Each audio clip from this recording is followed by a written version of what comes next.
तो अपन लोग अब स्टार्ट करेंगे biotechnological application, biotechnological application in the field of agriculture में बायोटेक्नोलॉजी का क्या काम है वो पढ़ना अपन स्टार्ट कर रहे हैं।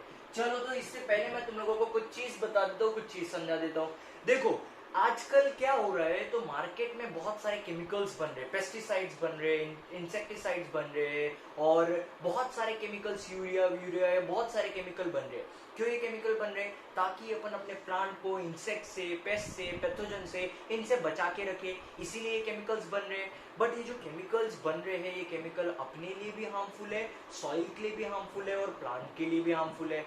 बस होता क्या है, तो मेरे को मिल क्या रहा है, एक पेड़, ऐसा पेड़ मिल रहा है जिसमें इंसेक्ट नहीं लग रहे, पेस्ट नहीं लग रहे, और उसमें सब बराबर मिल रहा है मेरे को केमिकल का यूज करके। बट फिर भी अगर ऑन एन एवरेज अपन एक बात कर रहे हैं, तो ये केमिकल्स अपने लिए हार्मफुल है, इंसेक्टिसाइड अपने लिए हार्मफुल है, पेस्टिसाइड अपने लिए हार्मफुल है। तो क्या सोचा साइंटिस्ट लोगों ने? साइंटिस्ट लोगों ने सोचा कि ये जो केमिकल का अपन यूज कर रहे हैं, इस केमिकल का थोड़ा सा यूज कम कर देते हैं।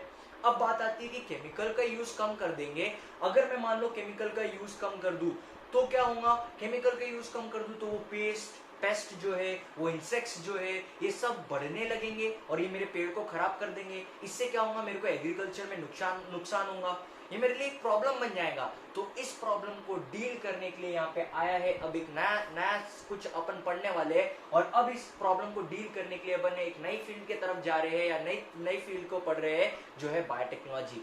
अब अपन देखेंगे कि बायोटेक्नोलॉजी के क्या एप्लीकेशन है एग्रीकल्चर के फील्ड में। चलो, तो सबसे पहले मैं तुम लोग को जो टॉपिक पढ़ा रहा हूँ, इस टॉपिक को बोलेंगे अपन बीटी।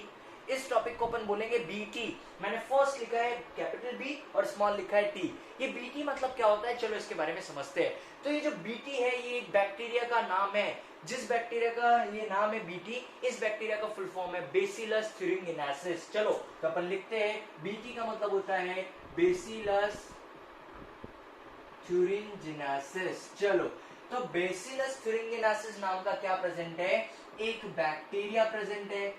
बेसिलस thuringiensis नाम का क्या प्रेजेंट है? एक बैक्टीरिया प्रेजेंट है। अब ये जो बैक्टीरिया है, इस बैक्टीरिया के हेल्प से अपन क्या करने वाले? तो इस बैक्टीरिया के हेल्प से अपन प्लांट को पेस्ट से बचाने वाले। एक ओवरव्यू बता देता हूं तुम लोगों को, क्यों मैंने बीटी लिखा है, क्यों अपन ये पढ़ रहे हैं, इस बैक्टीरिया के बारे में क्यों पढ़ रहे हैं। तो चलो मैं तुम लोग को बताता हूं, इस बैक्टीरिया के बारे में या बीटी के बारे में अपन इसीलिए पढ़ रहे हैं क्योंकि ये जो बैक्टीरिया है, ये बैक्टीरिया क्या करेगा? तो ये बैक्टीरिया प्लांट को बचाएगा। किससे बचाएगा? पेस्ट से बचाएगा। चलो, तो अब अपन देखेंगे कि ये प्लांट को किस तरीके से पेस्ट से बचाएगा। तो अब सीधी बात करूं मैं, बीटी मैंने क्यों लिखा है, इसका क्या पर्पस है, ये क्यों कर रहे हैं अपन, चलो इसके बारे में समझते हैं। तो बीटी सबसे पहली चीज क्लियर कर लूंगे कि बीटी जो है, capital B small T, it stands for Bacillus thuringiensis। और बेसिलस thuringiensis क्या है? तो बेसिलस thuringiensis एक बैक्टीरिया का नाम है। अब होता क्या है, तो ध्यान से सुनना तुम लोग। ये जो बैक्टीरिया है, इस बैक्टीरिया में एक जीन प्रेजेंट रहता है जिसको बोला जाता है बीटी जीन।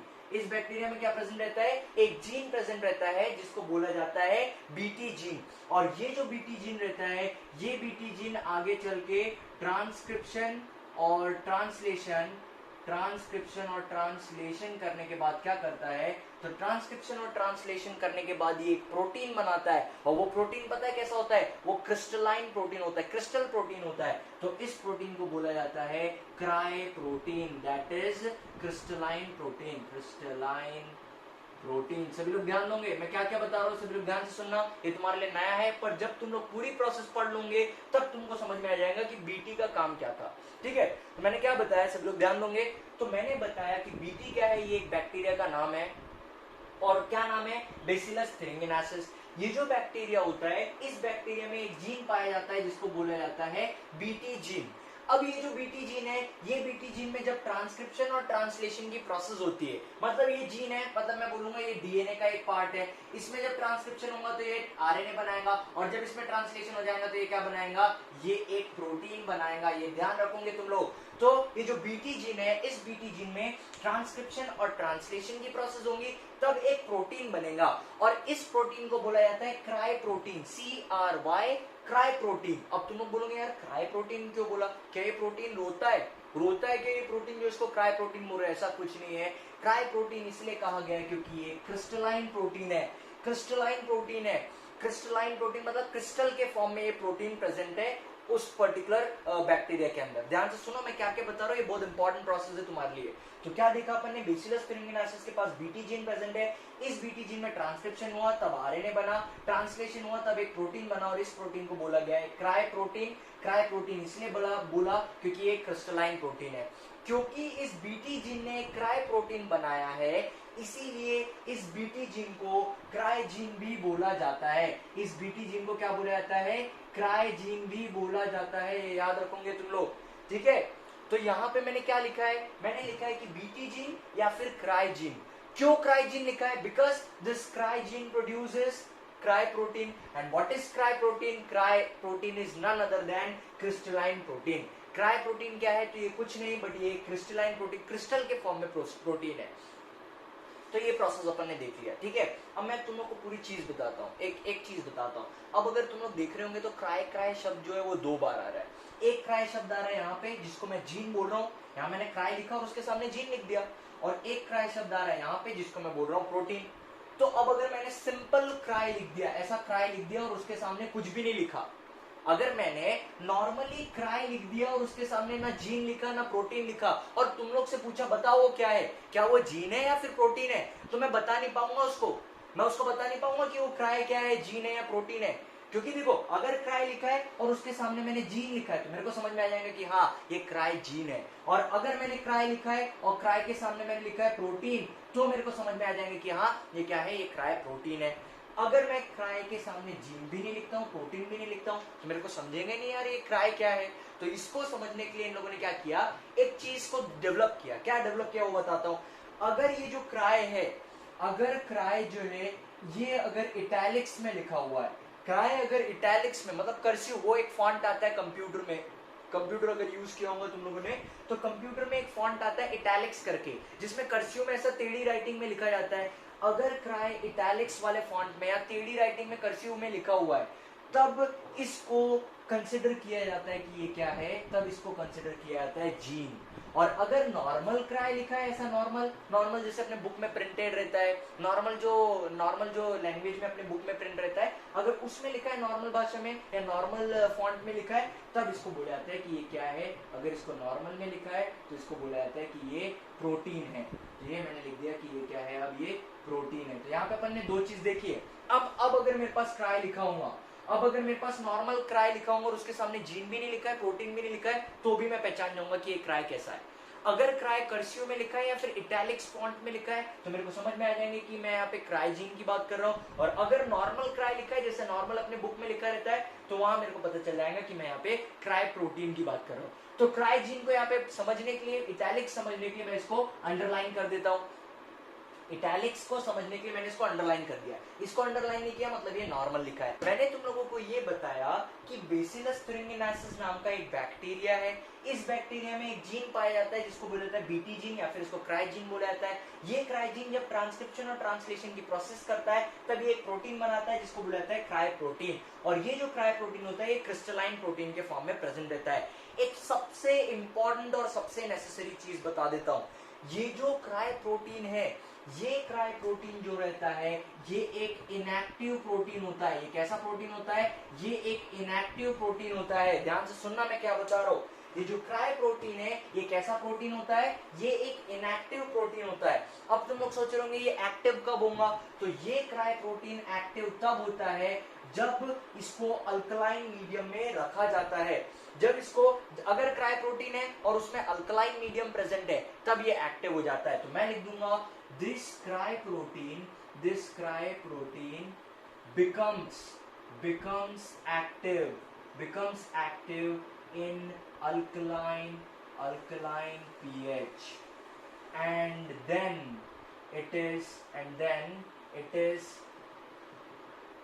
toxic।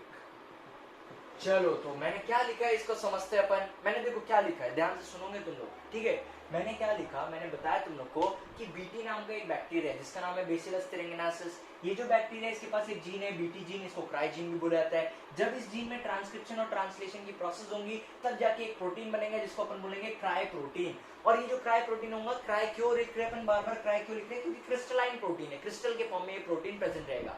ये जो प्रोटीन होता है ये एक इनएक्टिव प्रोटीन होता है और इस इनएक्टिव प्रोटीन को प्रोटॉक्सिन भी बोला जाता है। इस इनएक्टिव प्रोटीन को प्रोटॉक्सिन भी बोला जाता है, इस इनएक्टिव प्रोटीन को प्रोटॉक्सिन भी बोला जाता है। अब ये इनएक्टिव प्रोटीन जो है इनएक्टिव प्रोटीन, ये एक्टिव कब होता है, तो जब ये जो क्राई प्रोटीन है जब ये अल्कलाइन पीएच में जाएगा, जब ये कहां जाएगा, ये अल्कलाइन पीएच में जाएगा, तब ये कैसा हो जाएगा, ये एक्टिव हो जाएगा। और जब ये एक्टिव हो जाएगा तो ये जो एक प्रोटीन है, ये कैसा प्रोटीन है, ये एक टॉक्सिक प्रोटीन है। ये एक टॉक्सिक प्रोटीन है मतलब एक हार्मफुल प्रोटीन है, ये हार्मफुल बन जाएगा। तो ये कहानी को लेके अब अपन देखेंगे कि इस बीटी का अपन एग्रीकल्चर में कैसे यूज करने वाले हैं। अभी मैंने क्या बोला, मैंने बोला कि ये जो बीटी है जिसका नाम है बेसिलस थुरिंगिनेसिस, बेसिलस थुरिंगिनेसिस, ये जो बीटी है इसमें जीन प्रेजेंट है जिसका नाम है बीटी जीन। और ये बीटी जीन आगे चल के क्या बनाता है, तो ये आगे चल के बनाता है क्राई प्रोटीन। और ये क्राई प्रोटीन आगे चल के जब अल्कलाइन पीएच में जाता है, अल्कलाइन पीएच में जाता है तो ये क्या हो जाता है, ये सॉल्युबलाइज हो जाता है, सॉल्युबलाइज हो जाता है और ये क्या बन जाता है, ये टॉक्सिन बन जाता है या टॉक्सिक बन जाता है। चलो तो ये चीज मैंने बताया तुम लोगों को। सबसे पहली चीज पता है तुम्हारे दिमाग में ये क्वेश्चन आना चाहिए था कि देखो ये जो जीन है ये जीन इस बैक्टीरिया में प्रेजेंट है, ये जीन किसमें प्रेजेंट है, ये जीन इस बैक्टीरिया में प्रेजेंट है। अब अगर ये जीन इस बैक्टीरिया में प्रेजेंट है तो 100% ये जीन बैक्टीरिया में क्या करेगा, बैक्टीरिया में क्राई प्रोटीन बनाएगा। बैक्टीरिया के अंदर ये क्या करेगा, ये बैक्टीरिया के अंदर क्राई प्रोटीन बनाएगा।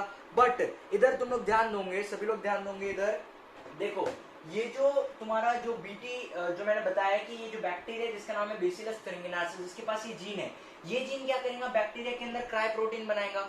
अब जब क्राई प्रोटीन बनेगा तो क्या ये क्राई प्रोटीन इस बैक्टीरिया के लिए हार्मफुल है, जो बैक्टीरिया के अंदर बन रहा है क्राई प्रोटीन, क्या वो क्राई प्रोटीन उसी बैक्टीरिया के लिए हार्मफुल है या फिर उसके लिए कोई काम का है वो, तो मैं बता देता हूँ। ये जो क्राई प्रोटीन है दिस प्रोटीन इज नॉट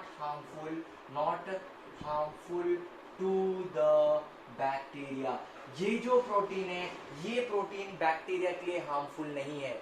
अब तुम लोग सोचेंगे क्यों ये बैक्टीरिया के लिए हार्मफुल नहीं है, तो दिमाग लगा लो, मैंने क्या बोला, ये प्रोटीन हार्मफुल कब होगा, ये प्रोटीन टॉक्सिक कब होगा, जब ये अल्कलाइन पीएच के कांटेक्ट में आएगा। और क्या होता है, तो बैक्टीरिया के अंदर अल्कलाइन पीएच होता ही नहीं है, और बैक्टीरिया के अंदर अल्कलाइन पीएच होता ही नहीं है तो ये उसके क्राई प्रोटीन अपने इनएक्टिव फॉर्म में ही प्रेजेंट रहता है। चलो तो ये कहानी मैंने तुम लोग को बताया, फिर से एक बार बता देता हूँ। क्वेश्चन मेरा ये था दिमाग में कि ये जो बेसिलस थुरिंगिनेसिस है, इस बेसिलस थुरिंगिनेसिस नाम के बैक्टीरिया के पास जीन है जिसका नाम है बीटी जीन या फिर क्राई जीन प्रेजेंट है इसके पास, और ये क्राई जीन तो आगे चल के क्राई प्रोटीन भी बनाता है। तो ये जो क्राई प्रोटीन है, क्या ये क्राई प्रोटीन इस बैक्टीरिया के लिए हार्मफुल है या फिर हार्मफुल नहीं है, तो ये क्राई प्रोटीन इस बैक्टीरिया के लिए हार्मफुल नहीं है। क्यों ये क्राई प्रोटीन इस बैक्टीरिया के लिए हार्मफुल नहीं है, क्योंकि यहाँ पे रीजन बताता हूं मैं, इसका रीजन ये है क्योंकि ये क्राई प्रोटीन अभी इनएक्टिव फॉर्म में, ये एक्टिव फॉर्म में कब आएगा, जब ये अल्कलाइन पीएच के कांटेक्ट में आएगा, और इस बैक्टीरिया में अल्कलाइन पीएच होता ही नहीं है। तो क्या होगा, इस बैक्टीरिया में ये जो जीन है ये जीन क्राई प्रोटीन बनाएंगे, बट ये हमेशा किस फॉर्म में रहेगा, इनएक्टिव फॉर्म में रहेगा। चलो अब एप्लीकेशन बताता हूँ मैं तुम लोगों को प्लांट में तुम लोगों को एक एप्लीकेशन बताता हूँ इस बीटी का बहुत अच्छा एप्लीकेशन है प्लांट में, ध्यान से सुनना तुम लोग, सभी लोग ध्यान से सुनना। तो अब क्या किया साइंटिस्ट लोगों ने, बायोटेक्नोलॉजी जो जिनको बहुत अच्छे से आती थी उन लोगों ने क्या किया, तो इन लोगों ने सबसे पहले क्या किया, इन लोगों ने क्राई जीन को आइसोलेट कर लिया। ये है क्राई जीन, इन लोगों ने क्या कर लिया, फर्स्ट चीज इन लोगों ने क्राई जीन को आइसोलेट कर लिया। क्राई जीन को कहां से, बैक्टीरिया से उस बीटी बैक्टीरिया से इन लोगों ने क्या आइसोलेट कर लिया, क्राई जीन को आइसोलेट कर लिया। ध्यान से सुनना मैं क्या बता रहा हूं, मैं बता रहा हूं application of biotechnology in the field of agriculture, ठीक है। तो इन लोगों ने क्या किया, इस बीटी बैक्टीरिया, ये जो बेसिलस थुरिंगिनेसिस नाम का बैक्टीरिया है, इस बैक्टीरिया से जीन को आइसोलेट कर लिया, मतलब बैक्टीरिया से जीन को क्या कर लिया, बाहर निकाल लिया, क्राई जीन को बाहर निकाल लिया। अब ये क्राई जीन को इन लोगों ने इंट्रोड्यूस किया इस क्राई जीन को किसके अंदर, इसको इंट्रोड्यूस कर दिया प्लांट के अंदर। किसके अंदर डाल दिया इस क्राई जीन को डाल दिया प्लांट के अंदर। ध्यान से सुनो मैं क्या बता रहा हूँ, क्राइजीन को पहले बैक्टीरिया से निकाला, निकालने के बाद इसको किस में डाल दिया, इसको डाल दिया प्लांट के अंदर। अब तुम लोग सोचोगे क्या ये क्राइजीन प्लांट को कोई हार्म पहुंचाएगा? अभी भी मेरा आंसर है नहीं, ये क्राइजीन इस प्लांट को कोई हार्म नहीं पहुंचाएगा, जस्ट बिकॉज क्योंकि इस प्लांट में भी अल्कलाइन पीएच प्रेजेंट नहीं है, प्लांट में भी अल्कलाइन पीएच प्रेजेंट नहीं है, इसलिए ये क्राइजीन वैसा का वैसे ही रहेगा, ये आगे चल के कोई प्रॉब्लम नहीं करेगा। तो क्या होगा, ये क्राइजीन को मैंने किसके अंदर डाल दिया, प्लांट के अंदर डाल दिया। अब जैसे ये क्राइजीन अब इस प्लांट के अंदर आ गया, अब क्या होगा, तो प्लांट में एक प्रोसेस होंगी जिसको अपन बोलेंगे ट्रांसक्रिप्शन एंड ट्रांसलेशन की प्रोसेस होंगी, ट्रांसक्रिप्शन और ट्रांसलेशन की प्रोसेस होंगी, और यहाँ पे बनेगा क्राई प्रोटीन। क्या बनेगा यहाँ पे बनेगा क्राई प्रोटीन। बट ये जो क्राई प्रोटीन होता है ये कैसा होता है, ये होता है इनएक्टिव होता है, ये क्राई प्रोटीन होता है इनएक्टिव, इसलिए इसको प्रोटॉक्सिन भी बोला जाता है, प्रोटॉक्सिन भी बोला जाता है। चलो, तो मैंने क्या किया, सबसे पहले बायोटेक्नोलॉजी का हेल्प ये लिया मैंने कि बैक्टीरिया, ये जो बीटी बैक्टीरिया था, इससे क्राइजीन ले लिया, क्राइजीन लिया मैंने, क्राइजीन को मैंने क्या किया, निकाल लिया, आइसोलेट कर लिया। अब इस क्राइजीन को प्लांट के अंदर डाल दिया, प्लांट के अंदर जैसे ही मैंने डाला क्राइजीन को, तो क्राइजीन जब प्लांट के सेल में चले गया तो उसने क्या किया, ट्रांसक्रिप्शन और ट्रांसलेशन की प्रोसेस की, और जब ट्रांसक्रिप्शन और ट्रांसलेशन की प्रोसेस हुई तो यहाँ पे एक प्रोटीन बन गया जिसका नाम है क्राई प्रोटीन। ये इनएक्टिव प्रोटीन है और इसको प्रोटॉक्सिन बोला जाता है। अब पूरे प्लांट में उसके पूरे प्लांट पार्ट में ये प्रोटीन फैल चुका है। इस प्लांट के ये जो प्लांट है जिसमें अपन ने क्राइजीन डाला था, इस प्लांट में, पूरे प्लांट में क्राई प्रोटीन फैल चुका है। अब तुम लोग को सबसे इंपॉर्टेंट चीज बताता हूं। अब पता है, अब मान लो जैसे ये प्लांट की लीफ है, ये इसी प्लांट की क्या है, लीफ है। इस प्लांट की लीफ में क्या प्रेजेंट है, इस प्लांट की लीफ में क्राई प्रोटीन प्रेजेंट है। अभी मैंने बताया कि क्राई प्रोटीन जो पूरे प्लांट में फैल जाएगा, तो ये प्लांट की लीफ है और इस प्लांट की लीफ में क्राई प्रोटीन प्रेजेंट है। अब मैंने बताया कि इस लीफ पे आया एक पेस्ट का लार्वा आया, लार्वा ऑफ पेस्ट, एक पेस्ट का लार्वा आया इस लीफ पे फीड करने के लिए। पत्ती थी, ये था पेड़ और ये थी उसकी पत्ती, तो इस पत्ती पे क्या आया, इस पत्ती पे आया एक पेस्ट का लार्वा आया पेस्ट का। चलो, तो जब लार्वा आएगा तो लार्वा क्या करेगा, वो पत्ती खाएगा। जब वो लार्वा पत्ती को खाएगा, ध्यान से सुनना मैं क्या बता रहा हूं, जब वो जो पेस्ट है, पेस्ट मतलब ये प्लांट के लिए कोई काम का नहीं है, ये कीट है, वो प्लांट को खराब करने के लिए आया है। तो जब ये पेस्ट, ये जो लार्वा जो है पेस्ट का जो लार्वा है, ये क्या करेगा, पत्ती को खाएगा। जब ये पत्ती को खाएगा तो पत्ती के खाने के वजह से, जब ये पत्ती खाएगा तो पत्ती के खाने की वजह से क्या होगा, मैं बोलूंगा कि ये जो क्राई प्रोटीन है, ये क्राई प्रोटीन इस लार्वे के अंदर चले जाएगा। क्या बोल रहा हूं, ध्यान से सुनना। मैंने क्या बोला, सबसे पहले क्राइजीन को अपन ने प्लांट में डाल दिया, प्लांट में ट्रांसक्रिप्शन और ट्रांसलेशन की प्रोसेस हो गई, और क्या हो गया, ये जो क्राई प्रोटीन है ये पूरे प्लांट में फैल गया। और अभी ये प्रोटीन कैसा है, इनएक्टिव या फिर प्रोटॉक्सिन है, मतलब ये अभी किसी को हार्म नहीं करने वाला है। बट फिर क्या हुआ, पेड़ की पत्ती थी, उस पत्ती पे एक पेस्ट का लार्वा प्रेजेंट था। वो पत्ती पे क्या प्रेजेंट था, एक पेस्ट का लार्वा प्रेजेंट था। वो लार्वे ने क्या किया, पत्ती खाना स्टार्ट किया, उसने पत्ती को खाया, चबाया और 2-3 थोड़े से टुकड़े खा लिए पत्ती के।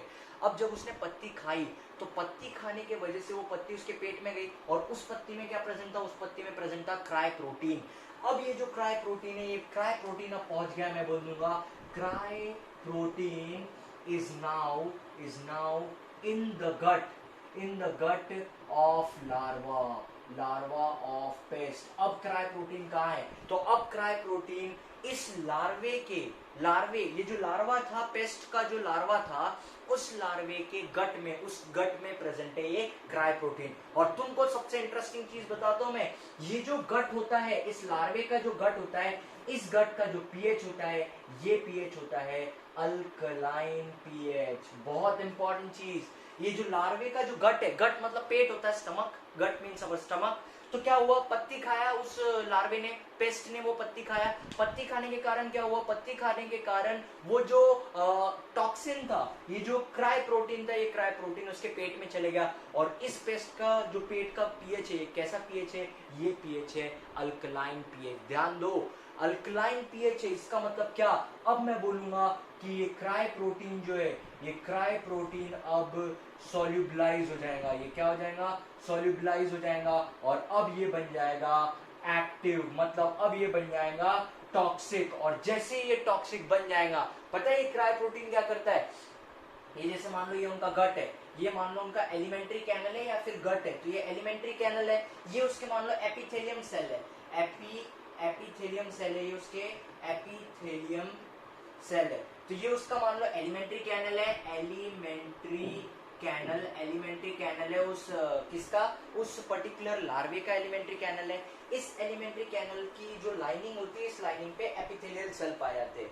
क्या हुआ, तो इस पेस्ट ने क्या किया, इस पेस्ट ने उस पर्टिकुलर पत्ती को खाया, पत्ती में क्राई प्रोटीन प्रेजेंट था, ये क्राई प्रोटीन उसके गट में गया, गट का पीएच था अल्कलाइन, अल्कलाइन पीएच होने के कारण ये क्राई प्रोटीन सॉल्युबलाइज हो गया, एक्टिव हो गया, टॉक्सिक हो गया, मतलब अब ये प्रोटीन उस पेस्ट के लिए हार्मफुल बन गया। अब ये प्रोटीन पता है क्या करता है, तो अब ये प्रोटीन सबसे पहले ये जो एपिथेलियम सेल है इसके एलिमेंट्री कैनल के, इसमें पोर्स बना देता है, इस तरीके से पोर्स बना देता है या होल बना देता है। और होल बनाने के कारण पता है क्या होता है, होल बनाने के कारण इसमें बहुत ह्यूज अमाउंट में वाटर भर जाता है, और जैसे ही इसमें वाटर भर जाता है तो वो सेल क्या होते हैं, वो सेल में वाटर भर जाते हैं और स्वेल हो जाते हैं, और स्वेल होने के बाद वो सेल जो है वो फट जाते हैं, रप्चर हो जाते हैं। मतलब ये सारे के सारे सेल, ये सारे के सारे सेल और ये सारे के सारे सेल रप्चर हो जाएंगे। और जब सारे के सारे सेल इस एलिमेंट्री कैनल के एपिथेलियम सेल सारे के सारे अगर रप्चर हो जाएंगे तो अनफॉर्चुनेटली ये जो पेस्ट है, इस पेस्ट की डेथ हो जाएगी। और इससे क्या हुआ, तो इससे पेस्ट मर गया, और पेस्ट मर गया मतलब क्या, अब मेरा प्लांट बचा हुआ है, उस प्लांट को कोई प्रॉब्लम नहीं हुई। फिर से बता रहा हूं मैं, ध्यान से सुनना, मैंने क्या कहानी बताई। सबसे पहली, अब ये हो गई अपनी कहानी, इतनी थी, स्टार्टिंग से स्टार्ट करता हूं और इसको खत्म करता हूं, तुम लोग सभी लोग ध्यान दोगे और ध्यान से सुनोगे। मैंने क्या बताया कि एक बैक्टीरिया है जिसका नाम बेसिलस thuringiensis है। ये जो बैक्टीरिया है इसके पास एक जीन पाया जाता है जिसको बोला जाता है बीटी जीन। इस बीटी जीन को क्राई जीन भी बोला जाता है। क्राई जीन क्यों बोला जाता है, क्योंकि ये आगे चल के ट्रांसक्रिप्शन और ट्रांसलेशन की प्रोसेस करता है, और ट्रांसक्रिप्शन और ट्रांसलेशन की प्रोसेस करने के बाद ये एक प्रोटीन बनाता है जिसको क्राई प्रोटीन बोला जाता है। अब ये जो क्राई प्रोटीन होता है, ये क्राई प्रोटीन इनएक्टिव प्रोटीन होता है, ये क्रिस्टल फॉर्म में प्रेजेंट रहता है और इसको प्रोटॉक्सिन भी बोला जाता है। बट अगर ये क्राई प्रोटीन अल्कलाइन पीएच में आया, अगर अल्कलाइन पीएच के कांटेक्ट में आया ये क्राई प्रोटीन, तो ये कैसा बन जाता है, ये एक्टिव बन जाता है, सॉल्युबलाइज हो जाता है। अब ये क्रिस्टल नहीं रहता है, अब ये सॉल्युबलाइज हो जाता है और ये बन जाता है टॉक्सिक या फिर हार्मफुल प्रोटीन बन जाता है। अब इसका एप्लीकेशन कैसे यूज किया, तो इसका एप्लीकेशन इधर ध्यान दोगे कैसे यूज किया। सबसे पहले इन लोगों ने क्या किया, बैक्टीरिया से आइसोलेट कर लिया क्राइजीन को। क्राइजीन को आइसोलेट करने के बाद इस क्राइजीन को डाल दिया प्लांट के अंदर। प्लांट के अंदर जब क्राइजीन को डाला तो इस क्राइजीन ने ट्रांसक्रिप्शन और ट्रांसलेशन किया। ट्रांसक्रिप्शन और ट्रांसलेशन करने के बाद क्राई प्रोटीन बन गया। क्राई प्रोटीन जो था ये इनएक्टिव प्रोटीन था या प्रोटॉक्सिन था। एक क्वेश्चन सबके दिमाग में आना चाहिए कि जो मैंने क्राई प्रोटीन बनाया है प्लांट के अंदर, क्या ये क्राई प्रोटीन प्लांट के लिए हार्मफुल नहीं है क्या, तो ये क्राई प्रोटीन प्लांट के लिए हार्मफुल नहीं है। क्यों प्लांट के लिए हार्मफुल नहीं है, क्योंकि प्लांट में अल्कलाइन पीएच नहीं देखा जाता है, प्लांट में अल्कलाइन पीएच नहीं होता है। तो क्या हुआ, ये क्राई प्रोटीन बन गया जो इनएक्टिव प्रोटीन था या फिर प्रोटॉक्सिन था। अब क्या हुआ, तो अब ये पूरा क्राई प्रोटीन पूरे प्लांट भर फैल गया, क्राई प्रोटीन बन गया और पूरे प्लांट भर फैल गया। क्या हुआ, एक पेस्ट आया उधर से। वो पेस्ट कौन से स्टेज पे प्रेजेंट था, लार्वल स्टेज। मतलब पहले पता है क्या होता है, कीड़ों पहले अंडे रहते हैं, अंडे से लार्वा बनते हैं, लार्वे से एडल्ट बनते हैं। तो लार्वे स्टेज की बात करो, तो ये जो पेस्ट था वो लार्वे स्टेज पे था। वो लार्वा आया पत्ती पे और उसने पत्ती को खाना चालू किया। जब उसने पत्ती को खाया तो पत्ती को खाने के बाद क्या हुआ, पत्ती में प्रेजेंट था क्राई प्रोटीन। तो पत्ती को खाया, वो पत्ती गया उसके पेट के अंदर। पत्ती जब उसके पेट के अंदर जाएगा तो पत्ती के साथ साथ क्राई प्रोटीन भी उसके पेट में जाएगा। पेट को यहाँ पे मैंने गट बोला है, गट स्टमक। तो पत्ती अब उसके स्टमक में चली गई, ये क्राई प्रोटीन उसके स्टमक में चले गया। अनफॉर्चुनेटली एक बड़ी दुख वाली बात है कि इनके गट का जो पीएच होता है, ये कैसा पीएच होता है, ये पीएच होता है अल्कलाइन पीएच। ये कैसा पीएच है, अल्कलाइन पीएच है। तो क्या होता है, ये जो क्राई प्रोटीन जो उसके पेट में गए हैं, इस अल्कलाइन पीएच में ये सॉल्युबलाइज हो जाते हैं, एक्टिव बन जाते हैं और टॉक्सिक बन जाते हैं। मतलब अब ये हार्मफुल प्रोटीन बन गया। अब ये क्या करता है, तो ये उनके एलिमेंट्री कैनल जो होता है, उनका जो अंदर का एलिमेंट्री कैनल है, उस एलिमेंट्री कैनल या फिर गट बोलना चाहिए, एलिमेंट्री कैनल बोलो या फिर गट बोलो, गट के जो एपिथेलियम सेल्स होते हैं, जैसे ये मेरा हाथ है, ये लाइनिंग हो गई, तो हाथ के लाइनिंग पे जो एपिथेलियम सेल्स है उसमें ये परफोरेशंस कर देते हैं या फिर पोर्स बना देते हैं। परफोरेशन का मतलब होता है इसमें पोर या फिर होल बना देते हैं। होल बनाने के कारण क्या होता है, उसके अंदर पानी भर जाता है, पानी भर जाता है, वो सेल स्वेल हो जाता है, स्वेल होने के बाद वो बर्स्ट हो जाता है। इस तरीके से सारे सेल स्वेल होके बर्स्ट हो जाते हैं और क्या होता है, अनफॉर्चुनेटली वो पेस्ट मर जाता है। तो क्या हुआ, इस टेक्निक से मैंने ये जो प्लांट था, इस प्लांट को क्या बना दिया, इस प्लांट को मैंने बना दिया pest resistant plant, pest resistant plant. तो सेकंड टॉपिक देख रहे हैं अपन, सेकंड एप्लीकेशन देख रहे हैं बायोटेक्नोलॉजी का in the field of agriculture. Agriculture की फील्ड में अपन सेकेंड एप्लीकेशन देख रहे हैं, ठीक है। तो सेकेंड एप्लीकेशन क्या है वो बताता हूँ। तो एक निमाटोड है, एक निमाटोड है जिसका नाम है मिलॉइडी जीन, मिलॉइडी जीन, मिलॉइडी जीन इनकॉग्निशिया, इनकॉग्निशिया। तो सभी लोग ध्यान दो, एक निमाटोड है। अब तुम लोग सोच रहे होंगे निमाटोड क्या है। तो निमाटोड जो होता है ये एक वर्म होता है जो बिलोंग करता है एक फाइलम से जिसका नाम है निमाटोडा। तो वर्म ऑफ निमाटोडा। इसके एग्जांपल, अगर एग्जांपल की बात करूं तो इसके एग्जांपल है राउंड वर्म, इसके एग्जांपल है राउंड वर्म, या फिर इसके एग्जांपल है थ्रेड वर्म। राउंड वर्म और थ्रेड वर्म इसके क्या है, एग्जांपल है। तो चलो ध्यान दो, तुम लोग सभी लोग इधर ध्यान दो। तो मैंने क्या बताया कि एक निमाटोड है जिसका नाम है मिलॉइडी जीन, मिलॉइडी जीन इनकॉग्निशिया। ये करता क्या है, तो ये टोबैको प्लांट में इन्फेक्शन कॉज करता है। ये टोबैको प्लांट में अगर लग गया, ये टोबैको प्लांट के रूट्स में लग जाता है। अगर ये टोबैको प्लांट पे एक बार अगर ये निमेटोड लग गया तो ये टोबैको प्लांट को पूरी तरीके से खराब कर देता है। उसकी जो प्रोडक्टिविटी होती है उस प्रोडक्टिविटी को घटा देता है या फिर कम कर देता है, डिक्रीज कर देता है। अब मैं क्या चाहता हूं, अगर मैंने टोबैको की खेती की है, अगर मेरे पास एग्रीकल्चर फील्ड है टोबैको का, तो मैं क्या चाहता हूं कि मेरा प्रोडक्शन या फिर जो मेरा यील्ड है, जो मेरा प्रॉफिट या प्रोडक्शन होना चाहिए वो एकदम बहुत सारा होना चाहिए, बहुत अच्छे अमाउंट में होना चाहिए और बहुत सारा होना चाहिए। बट अब वो अच्छा कब होगा, जब मेरे को इस पेड़ की देखभाल करनी पड़ेगी। क्यों देखभाल करनी पड़ेगी, क्योंकि जो टोबैको प्लांट है इस पे एक निमेटोड लग जाता है, इस प्लांट पे एक निमेटोड लग जाता है जिसका नाम है मिलॉइडी जीन इनकॉग्निशिया। ये इस प्लांट पे लग जाता है, इस प्लांट में इन्फेक्शन कॉज करता है और इन्फेक्शन कॉज करने के कारण ये प्रोडक्टिविटी को डिक्रीज कर देता है या फिर कम कर देता है। तो चलो अपन देखेंगे इसके बारे में। तो फर्स्ट पॉइंट में लिख दूंगा इसके बारे में, क्या लिख दूंगा मैं इसके बारे में कि इट इन्फेक्ट्स टोबैको प्लांट। ये क्या करने वाला है, तो ये टोबैको प्लांट को इन्फेक्ट करने वाला है। और टोबैको प्लांट को इन्फेक्ट करने के बाद ये क्या करने वाला है, तो ये टोबैको प्लांट की यील्ड को, मतलब उसकी जो उपज हो रही है या फिर जो उसकी प्रोडक्टिविटी हो रही है उसको कम कर देगा ये। चलो, तो अब इससे बचने के लिए अपन बायोटेक्नोलॉजी का क्या यूज करेंगे, तो इससे बचने के लिए बायोटेक्नोलॉजी की एक सबसे सही मेथड का यूज किया जाता है जिसे बोला जाता है RNAi, जिसे बोला जाता है RNA इंटरफेरेंस, RNA इंटरफेरेंस। सभी लोग ध्यान दोगे, इधर सभी लोग ध्यान दो। तो देखो मैं क्या बता रहा हूँ, मैंने क्या बोला, मैंने बोला कि एक निमेटोड है। निमेटोड क्या है, तो ये एक वर्म है जो एक फाइलम से बिलोंग करता है जिसका नाम है निमेटोडा। ये राउंड वर्म भी हो सकते हैं या थ्रेड वर्म भी हो सकते हैं। ये क्या करते हैं, तो इस निमेटोड का नाम है मिलॉइडी जीन इनकॉग्निशिया। ये क्या करते हैं, तो ये लोग टोबैको प्लांट को इन्फेक्शन कॉज करते हैं और टोबैको प्लांट में जब ये इन्फेक्शन कॉज करते हैं तो उसकी प्रोडक्टिविटी को डिक्रीज कर देते हैं, घटा देते हैं।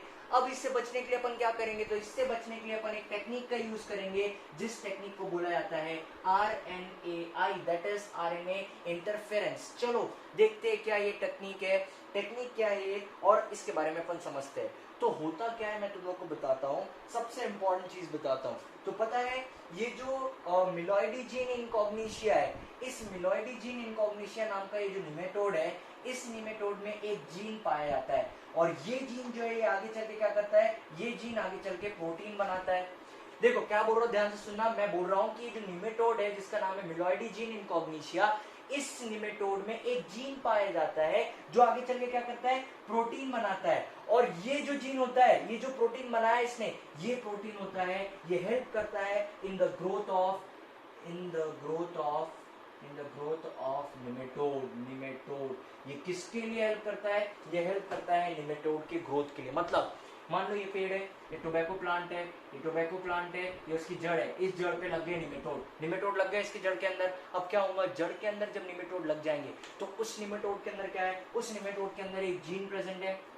अरे निमेटोड के अंदर एक जीन प्रेजेंट है, ये जीन क्या करेगा, तो ये जीन आगे चल के प्रोटीन बनाएगा और ये प्रोटीन क्या करेगा, तो ये प्रोटीन उस निमेटोड को ग्रोथ करने में हेल्प करेगा। मतलब फटाफट निमेटोड वहां पे ग्रोथ कर पाएगा और उस पेड़ को फटाफट खराब कर पाएगा। अब मैं क्या कर सकता हूँ, सिंपल सा काम मैं एक काम कर सकता हूँ। मैं वो काम क्या है, मैं वो काम ये कर सकता हूँ कि अगर मैं इस जीन, ये जो जीन प्रोटीन बना रहा है, इसी प्रोटीन के कारण निमेटोड की ग्रोथ हो रही है। अरे ये प्रोटीन है, इसी के कारण उस निमेटोड की ग्रोथ हो रही है। तो मैं कर क्या सकता हूँ, मैं ये कर सकता हूँ कि मैं इस प्रोटीन को बनने ही ना दूं।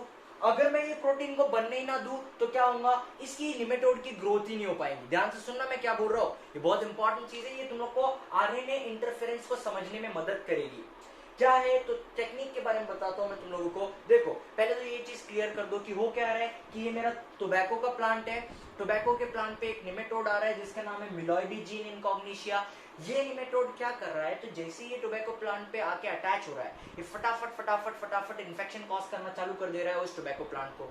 और जैसे ही ये उसको इन्फेक्शन कॉज कर रहा है तो क्या कर रहा है, इस मिलॉइडी जीन इनकॉग्निशिया नाम के निमेटोड में एक जीन प्रेजेंट है, और ये जीन क्या कर रहा है, तो ये जीन प्रोटीन बना रहा है, और यही प्रोटीन उस निमेटोड को ग्रोथ करने में मदद कर रहा है। तो अगर मैं इस प्रोटीन को बनने ही ना दूं, अगर मैं इस प्रोटीन को बनने ही ना दूं तो क्या होगा, इस निमेटोड की ग्रोथ नहीं हो पाएगी।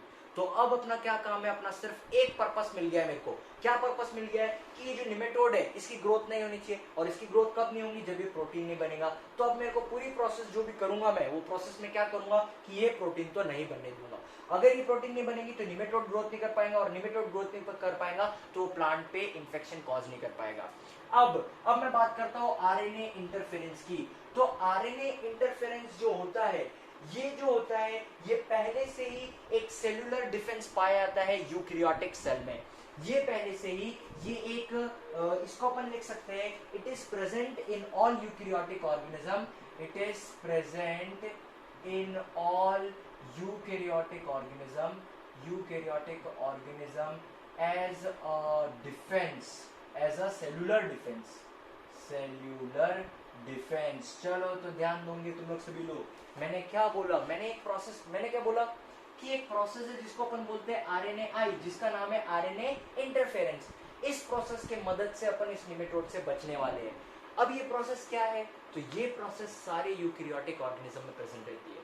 ये जो प्रोसेस है ना, ये सारे यूकैरियोटिक ऑर्गेनिज्म में प्रेजेंट रहती है। ये क्या प्रोसेस है, तो ये एक तरीके की सेलुलर डिफेंस है जो सारे यूकैरियोटिक ऑर्गेनिज्म में प्रेजेंट रहती है और सारे यूकैरियोटिक ऑर्गेनिज्म को बचाने का काम करती है। चलो तो अभी अपन ने इतनी चीज पढ़ ली है, अब अपन देखते हैं आगे क्या सिस्टम है इसका और आगे अपन क्या करने वाले हैं। तो आगे क्या होता है अब मैं तुम लोग को बताता हूँ, ध्यान देना। अब इतनी चीज तुम लोग को समझ में आ गई होंगी। अब अपन देखते हैं आगे प्रोसेस क्या है। तो अब मैं इसको मिटाता हूँ और तुम लोग को आगे की प्रोसेस समझाता हूँ। चलो तो इसको मिटा दिया मैंने, अब आगे की प्रोसेस को अपन समझते हैं।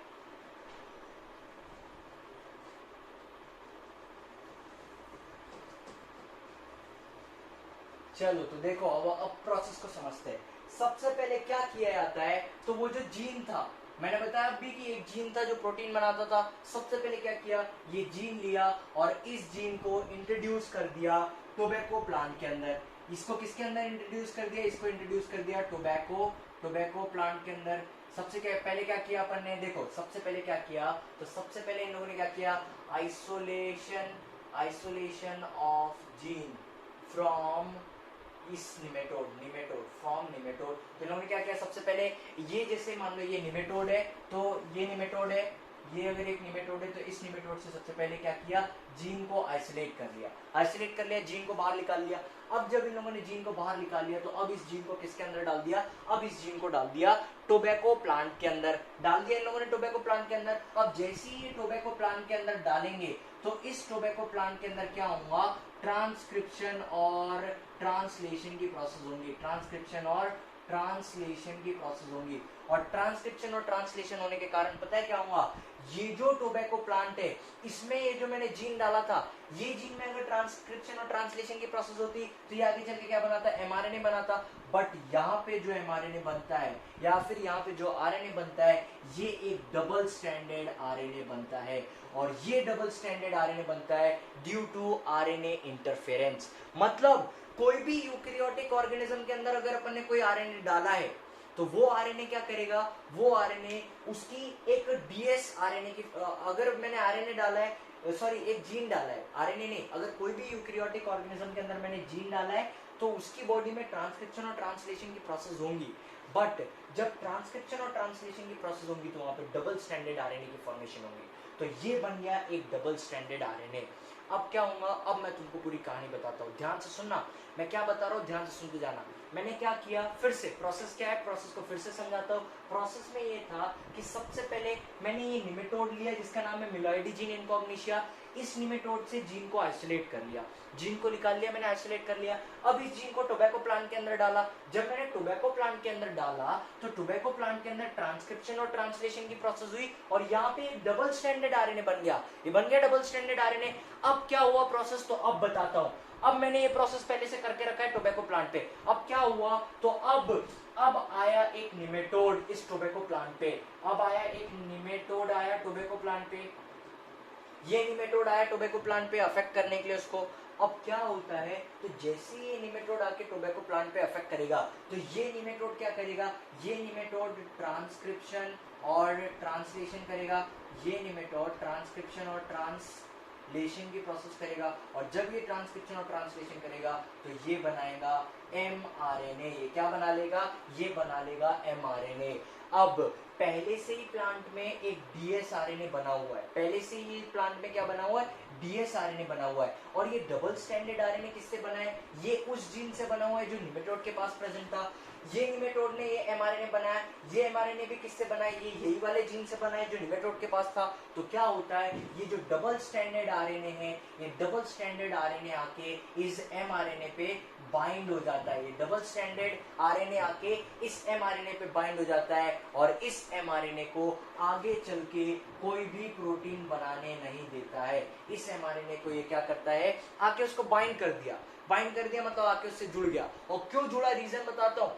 ये डबल स्टैंडर्ड आरएनए इस mRNA से आके इसलिए जुड़ा क्योंकि देखो ये डबल स्टैंडर्ड आरएनए भी उसी जीन से बना है जो निमेटोड से लिया था और ये वाला जो mRNA, ये mRNA भी उसी जीन से बना है जो निमेटोड से लिया है। तो ये दोनों कॉम्प्लीमेंट्री होते हैं। तो कॉम्प्लीमेंट्री होने के कारण ये आपस में आके उससे जुड़ जाता है और जैसे ही उससे जुड़ जाता है तो डबल स्टैंडर्ड डीएनए अभी डबल स्टैंडर्ड आरएनए अब इस mRNA से जुड़ गया है। अब इस mRNA से डबल स्टैंडर्ड आरएनए जुड़ चुका है तो ये आगे चल के प्रोटीन नहीं बना पाएगा। और अगर ये आगे चल के प्रोटीन नहीं बना पाएगा तो मैंने क्या बोला था, ये जो प्रोटीन बनाता था इसी प्रोटीन के कारण निमेटोड की ग्रोथ होती थी। अब इस निमेटोड की ग्रोथ नहीं होगी। तो कहानी क्या है, बस कहानी इतनी है। चलो फिर से एक बार रिवाइज करते हैं फटाफट फटाफट, ध्यान दोगे फटाफट। मैंने क्या बोला, मैंने बोला कि जो एक निमेटोड है जिसका नाम है मिलॉइडी जीन इनकॉग्निशिया, ये क्या करता है, ये टोबैको प्लांट में इन्फेक्शन कॉज करता है और टोबैको प्लांट की यील्ड या फिर प्रोडक्टिविटी को कम कर देता है। अब ये करता क्या है तो मैं बताता हूँ। तो ये जो मिलॉइडी जीन इनकॉग्निशिया है इसके पास एक जीन पाया जाता है, ये जीन आगे चल के प्रोटीन बनाता है और ये प्रोटीन आगे चल के क्या करता है, तो it helps in the growth of nematode. ये निमेटोड की ग्रोथ करवाने में मदद करता है। अब मेरा सीधा सीधा कॉन्सेप्ट आ गया दिमाग में।